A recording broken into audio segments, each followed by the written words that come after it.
If you've ever felt like you're in a wilderness season, maybe a time of hardship, you're not alone. My name is Craig Rochelle, and the verse of the day is Isaiah 40, verse 3, when the prophet declared, a voice of one calling, and then he said, in the wilderness, prepare the way for the Lord. Make straight in the desert a highway for our God.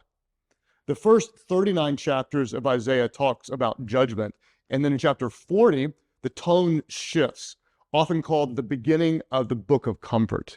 It's in the wilderness that Isaiah shouted, prepare the way for the Lord. This prophetic word isn't just an ancient declaration. It's actually a very powerful reminder for us today that God often does his greatest work in the wilderness. Think about it. All through the Bible, the wilderness, God called Moses to the burning bush in the wilderness. God spoke to Elijah through a gentle whisper in the wilderness. God gave Jesus the strength to overcome the temptation of the devil in the wilderness. John the Baptist preached the repentance of sin, prepare the way of the Lord in the wilderness. Why? Because God often does his greatest work in the wilderness. Recently, I was in kind of a wilderness season, a very difficult personal season, and I stopped and thanked God. I didn't want it, wouldn't choose it, but I knew God would use it.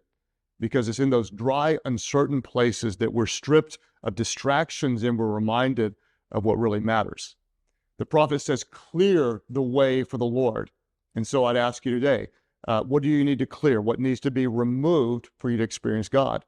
Maybe it's your sin, maybe it's pride or busyness or self-reliance. But don't panic if you're in the wilderness. The wilderness is not a punishment, but preparation. Why? Prepare the way for the Lord to work in you. Because we may enjoy God on the mountaintops, but we get close to him in the wilderness.